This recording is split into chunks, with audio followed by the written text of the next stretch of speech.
Hey, salut! Vous utilisez souvent Tinder, vous? Attention, hein, il y a à boire et à manger sur ce réseau social, comme peut en témoigner Louise, une jeune étudiante de 23 ans qui vit dans une grande ville du nord de la France. Un jour, en se baladant sur l'application, elle flash sur le profil de Marc, un jeune homme de 25 ans. Ils discutent d'abord par message, puis décident d'aller prendre un verre dans un bar à tapas. Et non pas un bar à tapin, on n'y mange pas la même chose. Elle le trouve encore mieux en vrai qu'en photo. Il a des baskets, un jean, un t-shirt, une veste, il présente très bien. Le feeling passe tellement bien entre eux que le verre se transforme en dîner. Il commande des nachos. Après avoir bien mangé, Marc lui propose d'aller prendre un café chez lui pour allonger la soirée. Elle accepte, toute contente. Ils arrivent chez lui, se posent dans le canapé et continuent leur grande discussion.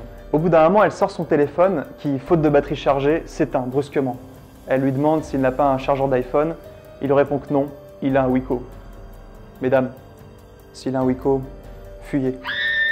Il se lève et va dans la cuisine pour préparer le café. Louise profite de cet instant pour regarder autour d'elle. Elle trouve que la décoration de l'appartement est très minimaliste.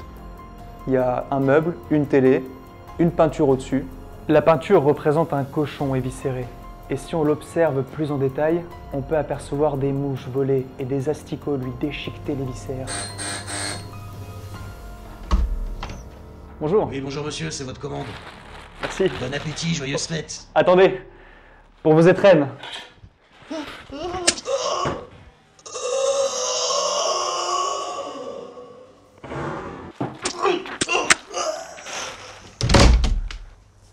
Désolé, c'était mon repas.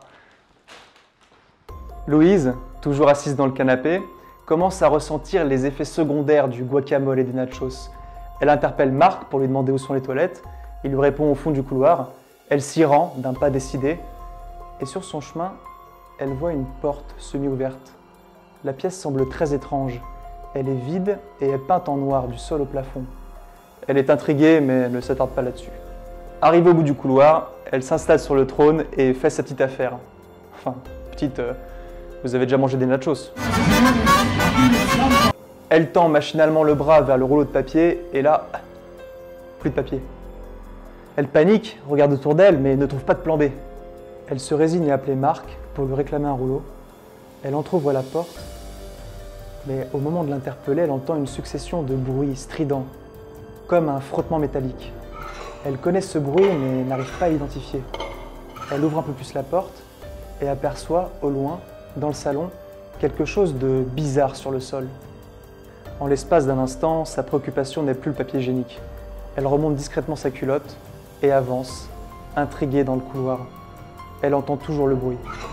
Arrivée aux abords du salon, elle s'aperçoit qu'il y a des bâches de protection sur le sol, sur le canapé, sur la télé. Elle commence à comprendre qu'elle est dans une situation dangereuse. À moins qu'il ait protégé son appartement dans le but de lui faire l'amour comme un sauvage toute la nuit, elle ne voit pas l'intérêt de ces bâches. Soudain, elle devient blanche comme un linge, sa respiration se coupe. Elle vient d'identifier le bruit qui émane de la cuisine. Le bruit d'un couteau qu'on aiguise. Prise de panique, elle se dirige d'un pas le plus léger possible vers la porte de sortie. À chaque pas qu'elle fait, la bâche fait un petit bruit qu'elle entend 2 fois plus fort avec la peur. Elle atteint enfin la porte d'entrée. Elle essaye de tourner la clé dans la serrure sans faire de bruit lorsque Marc l'interpelle de la cuisine. « Louise ? Oui ?» Elle tourne le dernier tour de clé rapidement, s'éjecte de l'appartement et se met à courir jusqu'à la première station de métro. Dans sa précipitation, elle n'a pas retenu l'adresse et serait incapable de localiser précisément l'endroit. On ne saura jamais quelles étaient les réelles intentions de Marc. Après avoir signalé son profil à Tinder, sans aucune réaction de leur part, Louise a désinstallé l'application de son téléphone. Voilà, je vous souhaite une bonne nuit et n'oubliez pas, méfiez-vous des apparences.